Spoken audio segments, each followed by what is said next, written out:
This is such a cool find that is pretty cool for 2026 because this is a Class C motorhome here, or Class C RV, that fits inside of a parking space, allowing for some really unique travel experience that you could have with a motorhome like this. So let's go see what you get inside. Come on.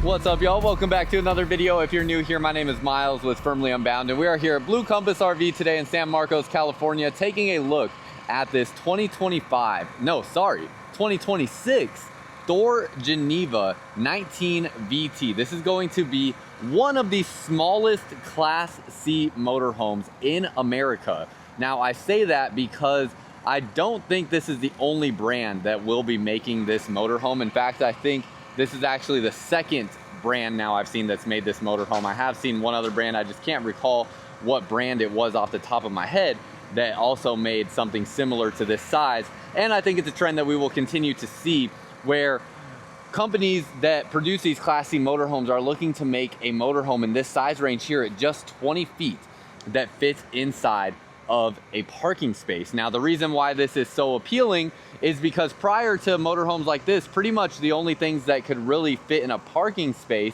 were going to be things like these vans here that are typically very expensive. Even on like the entry-level side, these vans can easily start at like the $100,000 price range, whereas something like this is gonna be at more of a sales price of around $80,000 that it starts out at, and it may even be able to be negotiated a little bit lower than that potentially.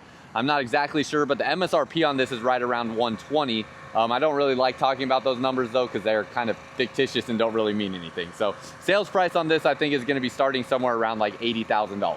Now, looking at this and why this is so appealing is the ability, I'm sure you guys can think of this on your own without me telling you, but just in case, this allows you to literally be able to park anywhere and be able to have a place to stay and not have to worry about where you're gonna stay overnight. You could park in just about any parking lot in America and have little worry about if you're going to be able to fit in those spaces. You also have the added convenience of being able to keep an RV like this on your property, potentially even just like in your driveway, and have it fit in the driveway without anyone giving you any serious major complaints or anything like that, especially if you're in an HOA that's a little bit more strict or stingy.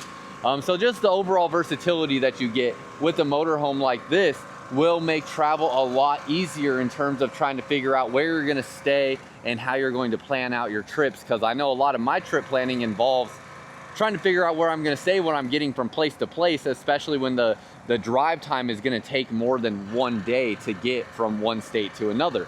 So really like that. Let's go ahead and hop inside though and see what we got going on inside. So as we hop in here, again, this is the 19 VT, and when we step in here, it is on the Ford chassis with the 7.3 liter V8 gas engine. So we'll be able to tow a vehicle behind here as well, but we'll take a look at that when we come back out. So you have a U-shaped dinette here along the back. You can see pretty dang good amount of storage space in here as well. Kind of a two-tone cabinet setup. So you have the white cabinets up top with the gray on the bottom.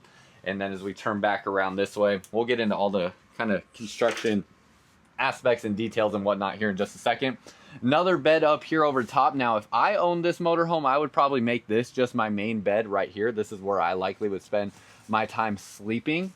The AC is positioned right up over this space here, and it is going to blow air right out over this area. So I think this area right here will really have no issue with getting cool because of how this AC will push air over this way. And I actually suspect this area will stay cooler and get just more of that feeling of airflow over your body versus being like down on the dining area here that will also drop down and make into a bed that we'll take a look at, because you're just further away from the overall distance that air is gonna have to flow to be able to feel it on your body. Now overall, I think this is still gonna be able to cool the whole RV down in general. Just for me in particular, I like feeling air blowing over my body a lot of times while I'm sleeping to stay cool. So you have the bed up here. It's gonna be a pretty dang good sized bed. You can see the width on these motorhomes. It's usually right at about, and in fact, let me pull this up so we can get the exact details on the width here. It is going to have, where is it? I had it right here. Okay, the exterior width is 7 feet 10 inches. So this here is probably gonna be at least about a 7-foot long bed, if not a little bit longer. So you'll have plenty of room to sleep in this space. It does have cup holders right there in that area, and it has what looks like a little bit of like shelf space up through that area, and you have the TV here in this area. This is about a 32-inch screen TV. It does have a swivel arm that comes out. It's like a padded swivel arm here, and you can release that to swivel it out and see it from the dining area. Let's see if there's anything along this wall here. This is my first time being in this motorhome. There we go. Outlets and USB ports up in that corner. 500-pound weight capacity here on this bunk. Be careful, it has a little bit of a gap right here. I can imagine if you drop anything down in that space, you're gonna have to move the chair here to be able to get to any items that are dropped in that area. I definitely think of that because that's something I more than likely would do. I also noticed there's a little peg right here too, or a little support there for likely this leg. If you take that out and leave that down in the table position, that's a spot where you can store that. You have a vent up over the top here, but it is just a vent, so no fan on that. And then that's pretty much everything in this area. In the driver's cab, it's very simple. It's a very basic Ford e-chassis. So it has the cloth seats up front here. Very simple standard cruise control, and that's about it. It doesn't have any of the like high-end safety features like adaptive cruise control or like lane mitigation and stuff like that. It also doesn't have powered mirrors, so those are just going to be manual mirrors on the side there. So you can just set them one time and they pretty much should be set for good. It does have a backup camera, and you'll have that backup camera display on your monitor here, and then just a traditional rear view mirror to see back through the coach. And then it looks like a light here, but I don't know, for whatever reason, maybe the truck has to be turned on for that light to turn on. This also will lift up out of the way so you can get in and out of this space easier. And that is about it. Usually on these motorhomes, the seats don't swivel. Let's go outside real quick and see though, and double check. Let's open up this door. Yeah, it'll slide back and forth. But yeah, I don't see any swivel latch here, so it doesn't look like these seats will swivel at all. Have your little glove box here. And then that's pretty much it. The cab itself is pretty basic on these entry-level motorhomes. So we come back this way into your bathroom. It does have a wet bath in here. Now, ceiling height is great. It has this curtain that goes around all the way, so you can't even shower with the door open if you want. You have your toilet in here. Since it is a wet bath, it's going to be a porcelain foot flush toilet. And then we have liquefied here. This is a black tank treatment you can get for your RV on Amazon. You can also find this on Blue Compass RV shelves across the country in their parts department. And that's going to make sure that everything that goes into your black tank drains out properly and keeps your RV smelling fresh and functioning properly. Has a big old skylight up in here, a vent fan, and a light in this area. And then as I turn this camera around, you can see I'm 6'1". Yeah, you have ceiling height to be like 7 feet in here. This is very tall, maybe like 6'9", 6'10", but nonetheless, very tall ceiling with that skylight. Even to here, it's probably like 6'3" or so, and that's, again, just a super tall skylight. You have the mirror here so you can see yourself getting ready. A little sink right here as well. And the shower head actually sits up very high.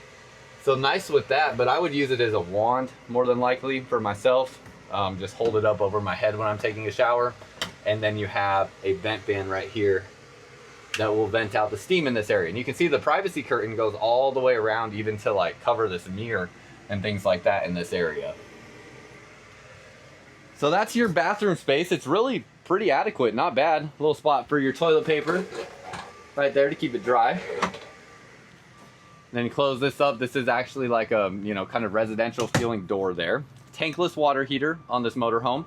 Come along this way, we got our refrigerator and freezer portion. This looks like it is a 12-volt Contour brand rapid cold refrigerator. Haven't seen this brand too much in some other towable RVs that we take a look at, but really good size refrigerator, lots of space in there. That looks a little bit bigger than my refrigerator, my travel trailer. Plus complete flexibility here with the shelving space, so you actually can fit larger items underneath here. That's one thing that I feel restricted on in my fridge is I don't have that many slots to adjust my shelving, so I actually can't fit some larger items in there unless I lay them down flat.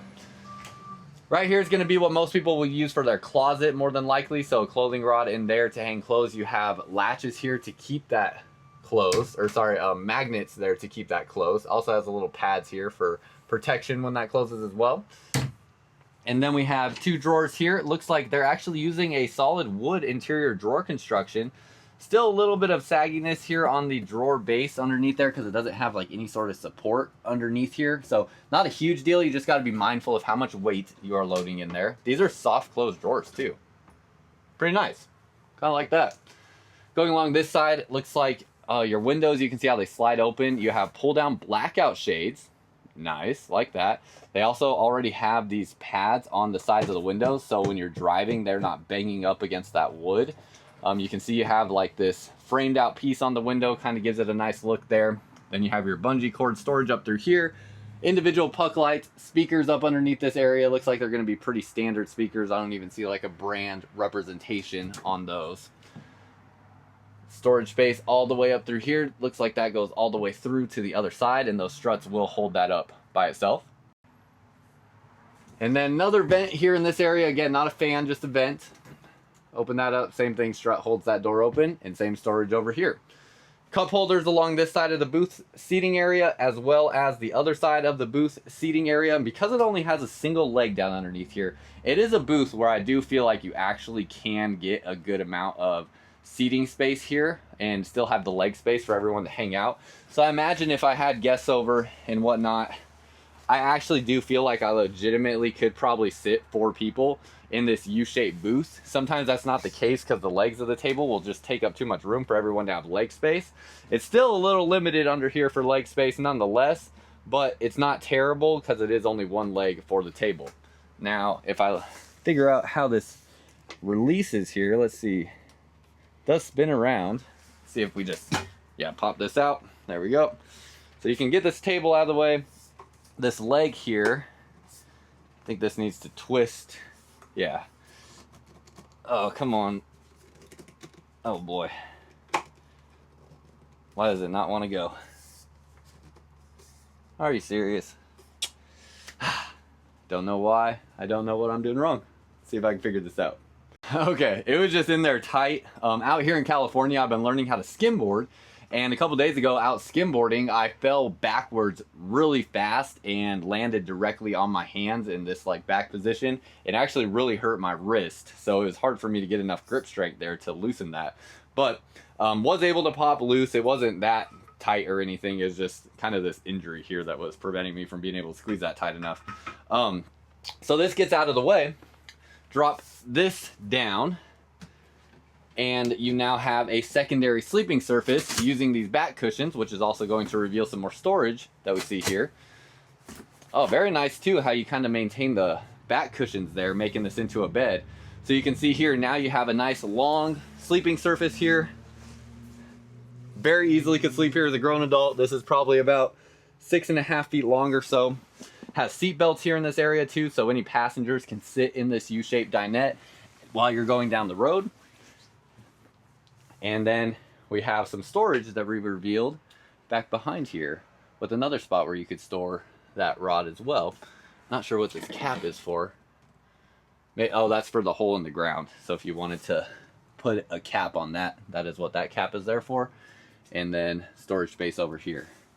I don't think there's anything else that we're not seeing that might be able to be revealed, but we shall find out. Shall look and see if we can discover anything else. I spent very little time looking at this motorhome before I just came into filming it for you guys, so we're all kind of getting the first impression of this thing together. No storage underneath there, and no storage underneath there, and